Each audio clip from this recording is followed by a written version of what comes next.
नगे च सुरेन्द्रे च कौशिके पाद संस्पृशि निर्विशेष मनस्काय श्री वीरस्वामिने नमः। आर्हत वाङ्मय में कहा गया है, जीवा जीवाय बंधोय पुन्नं पावा सबो तहा संबरो निज्जरा मुखो संते ए तहिया नवे। तहियाणम तो भावाणम सब भावे उव एषणम भावेणम सद्दहन्तस्य सम्मत्तम तम व्याह्यम। एक युवक एक सन्यासी के पास आया और बोला, बाबा जी आत्मा के बारे में कुछ बताओ। सन्यासी ने काफी देर तक उसको अनेक शास्त्रीय उल्लेखों और युक्तियों के आधार पर आत्मवाद के सिद्धांत को व्याख्यात करके समझाने का प्रयास किया। 1 घंटा लगभग बताते बताते बीत गया। अब साधु मौन हुआ अपनी बात को संपन्न करके। तब युवक बोला कि बाबा, पहली बात तो है कि मैं आपका आभारी हूँ। घंटा भर करीब हो गया है, आप बिना किसी स्टॉप के धारा प्रवाह बोलते गए, आत्मवाद पर अपना मानो व्याख्यान दे दिया।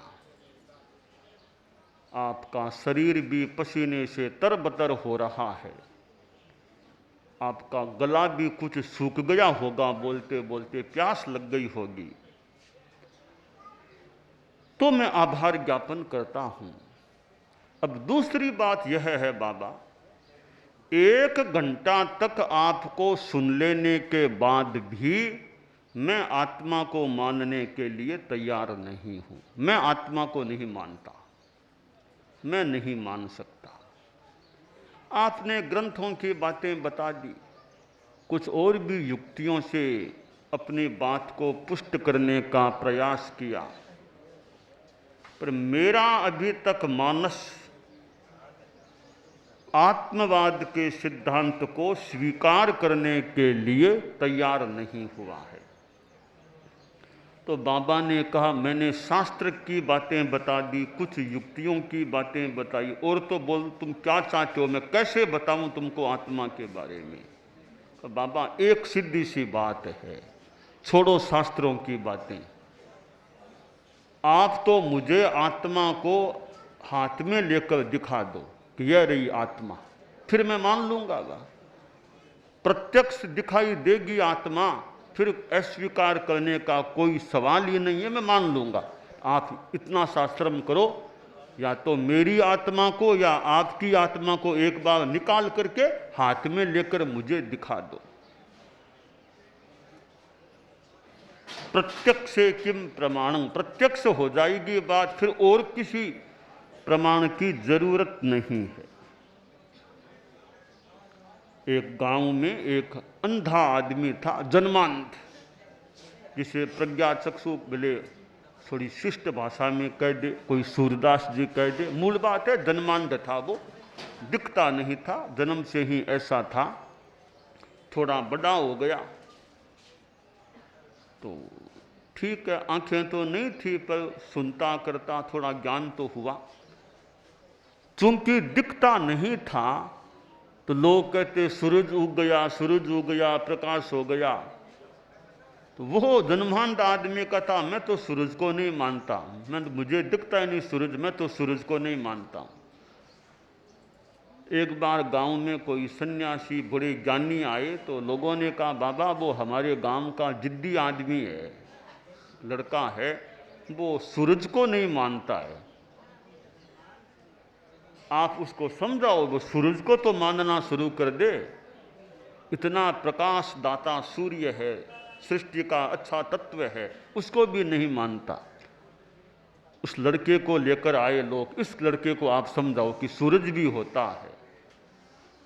तब वो ज्ञानी सन्यासी बोला, रे यह समझाने से यूँ नहीं मान सकता, बेचारा जन्मांध है, वो कैसे मानेगा सूरज क्या होता है।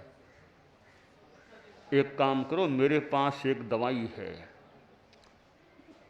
इसके आंखों में वो दवाई डालेंगे ना तो उसको दिखना शुरू हो जाएगा, वो मेरे पास दवाई है। बाबा ने अपने चेले से वो दवाई भीतर रखी थी, मंगाई, थोड़ी दवाई वो जो भी प्रक्रिया थी पानी में थोड़ी मिला कर करके घस करके उसके दोनों आंखों में यूँ डाला। थोड़ी देर में आंखें खुल गई, उसको दिखने लग गया, लड़के को दिखने लग गया। बाबा ने कहा, ये देखो आकाश में वो क्या है, इसका नाम है सूरज, यह धूप है, प्रकाश है। ठीक है ना? हाँ बाबा, अब मैं मानता हूँ वो सूरज है, यह धूप है, प्रकाश है, मैं मान लेता हूँ। तो बाबा ने कहा, जो नहीं मानता था अपने आप मानने लग गया ना, क्योंकि प्रत्यक्ष हो गया। तो प्रत्यक्ष है, फिर उसको और क्या समझाने की ज़्यादा ज़रूरत है।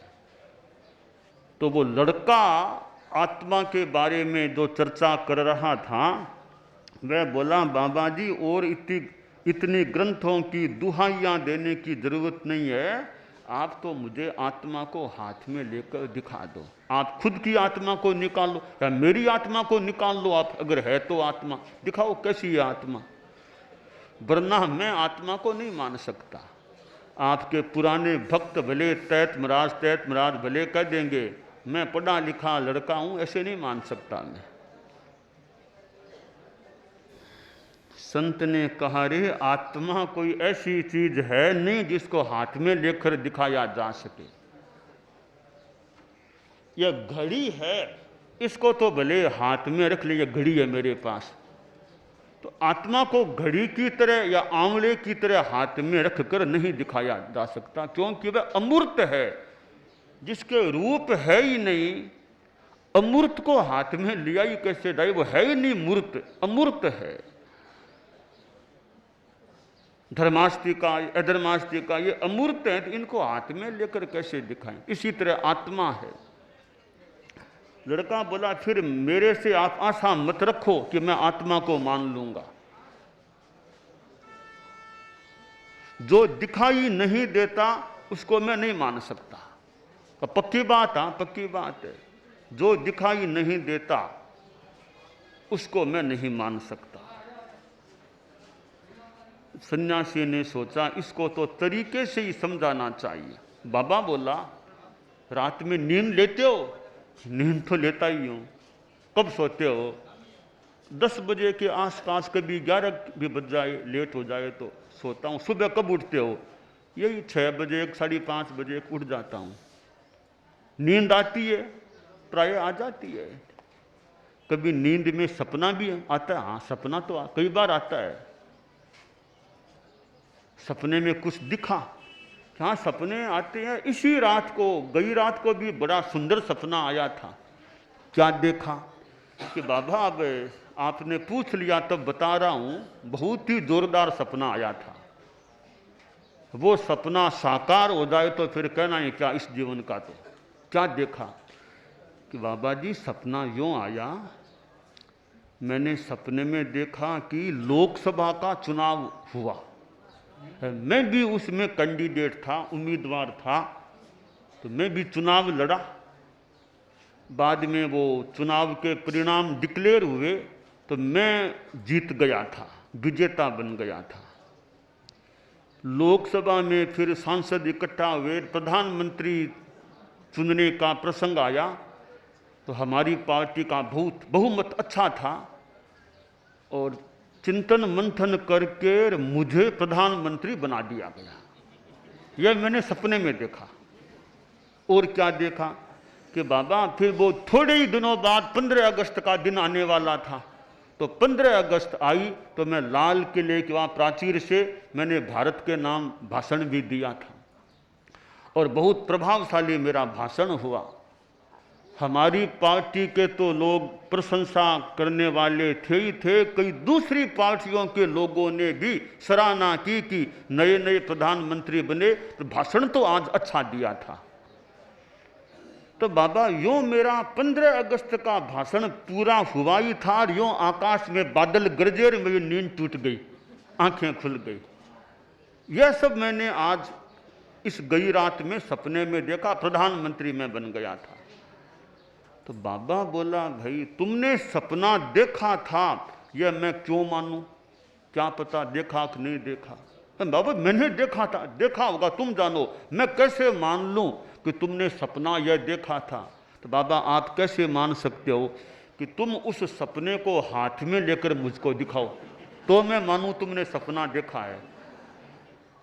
तो बोला बाबा यह तो संभव नहीं है, सपने को तो हाथ में कैसे, तो नींद में आता है चला गया खत्म हो गया, अब हाथ में कैसे लेकर दिखाऊं। कि तुम सपने को हाथ में लेकर नहीं दिखा सकते, परंतु तुम्हारे हिसाब से सपना आया था, तुमने देखा था, पर तुम हाथ में लेकर नहीं दिखा सकते, तो मैं भी आत्मा को हाथ में लेकर कैसे दिखा सकता हूँ। कहा बाबा यह बात तो ठीक है, हर चीज़ को हाथ में लेकर दिखाना तो संभवतः नहीं हो सकता। तो ठीक है, आपकी आत्मा की बात को अब मैं पूर्णतया तो अस्वीकार नहीं कर सकता, ठीक है कि नहीं है, पर अस्वीकार पूर्णतया नहीं कर सकता। तो आत्मा एक ऐसा तत्व है जो धर्म जगत का, अध्यात्म जगत का, शास्त्र जगत का, धर्म शास्त्र जगत का एक महत्वपूर्ण सिद्धांत है, आत्मवाद कि आत्मा है, शरीर अलग है, आत्मा अलग है। आदमी की कभी मृत्यु हो जाती है, 90 आ गए, 100 आ गए, कभी मृत्यु भी होती है। तो मृत्यु होने के बाद पार्थिव देह यहाँ रह जाती है, आत्मा निकल जाती है, यह सिद्धांत है। और आत्मा का संसारी अवस्था में पुनर्जन्म भी होता है, लाइफ आफ्टर डेथ, डेथ के बाद फिर लाइफ, फिर जन्म होता है, जीवन होता है। यह एक आत्मवाद का सिद्धांत है कि शरीर तो नष्ट हो जाता है, दाह संस्कार हो गया और कोई प्रक्रिया हो गई तो शरीर तो नष्ट हो सकता है, होता है, आत्मा का दाह संस्कार नहीं हो सकता, आत्मा को कोई जला नहीं सकता, आत्मा को कोई टुकड़े टुकड़े करके काट काट करके खत्म नहीं कर सकता। तो आत्मा अखंड रहने वाला तत्व है, अमर तत्व है, हमेशा रहने वाला तत्व है, परंतु यह शरीर नश्वर है, शरीर सबका एक दिन नष्ट होता है। तो आत्मा अलग है, शरीर अलग है, दोनों साथ में तो हैं पर हैं अलग अलग।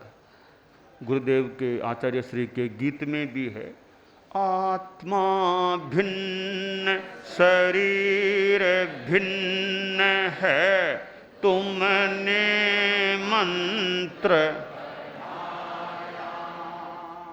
आत्मा अचल अरुज शिव शाश्वत नश्वर है यह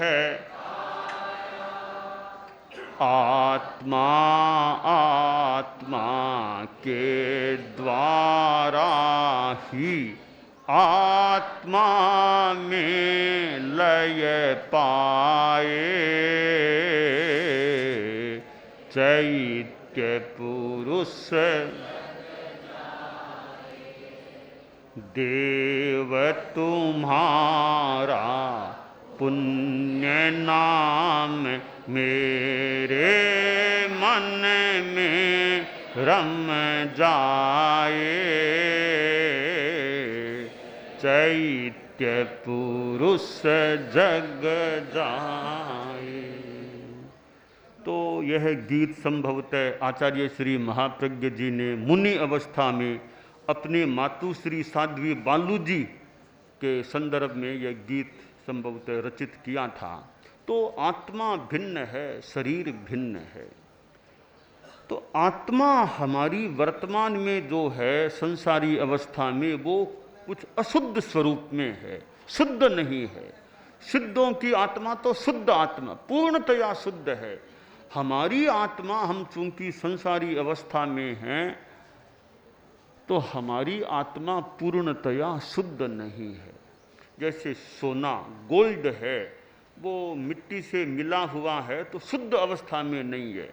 फिर अग्नि की जो भी प्रक्रिया करने से वो मिट्टी अलग हो गई, सोना शुद्ध रूप में सामने आ जाता है। इसी प्रकार हमारी आत्मा संबर निर्जरा की प्रक्रिया से शुद्ध हो जाती है, तो फिर वो एकदम अपने स्वरूप में आ जाती है। अशुद्ध आत्मा है, वह जन्म मरण के इस सर्किल में, परंपरा में भ्रमण करती रहती है। पुनरपि जननम पुनरपि मरणम पुनरपि जननी जठरे शयनम। बार बार जन्मना मरना माँ के पेट में आना, ये चीजें, यह स्थिति आत्मा की बनती रहती है। तो धर्म का एक प्रमुख सिद्धांत है आत्मा। आत्मा है, अस्थाई है, शाश्वत है, और फिर पुनर्जन्म भी आत्मा का संसारी अवस्था में होता है। पुनर्जन्म है, साथ में पुण्य पाप की बात भी है। आत्मा तो जीव हो ही गया, यह शरीर हमारा अपने आप में निर्जीव है, और यह पुण्य पाप भी आत्मा से जुड़े हुए तत्व हैं। पुण्य से भौतिक सुख मिल जाता है, पाप से दुख होता है। तो पुण्य पाप है, पुण्य पाप को ग्रहण करने वाला जो परिणाम है आत्मा का, वह आश्रव है। वो कर्मों को ग्रहण करता है, हिंसा, झूठ, चोरी आदि आदि। कई अच्छे तपस्या से भी पुण्य को अथवा पाप को आत्मा ग्रहण कर लेती है। तो आश्रव कर्मों को ग्रहण करने वाला तत्व है। आश्रव को रोक देना वो संबर है। हिंसा, झूठ आदि का त्याग हो जाए, आश्रव रुक जाए, संबर हो जाता है। और तपस्या आदि के द्वारा जो कर्म झड़ते हैं, पाप को नष्ट किया जाता है, तोड़े जाते हैं पाप, वो निर्जरा तत्व है। भीतर में बंधे हुए कर्म हैं, वह बंद है। सारे कर्म अलग हो जाएं, टूट जाएं, आत्मा संपूर्णतया शुद्ध हो जाए, तो मोक्ष हो जाता है, मोक्ष में विराजमान हो जाती है। तो इस मनुष्य जीवन का अंतिम लक्ष्य यह होना चाहिए कि मैं मोक्ष प्राप्ति की दिशा में आगे बढ़ूं। जन्म मरण की इस परंपरा से मुझे सदा के लिए छुटकारा मिल जाए। यह जन्म भी दुख है, जन्मम आश्रय दुखम जरा दुखम रोगाय मरणानिय अहो दुखो हु संसारो दत्थ की संति जंतु आश्रय।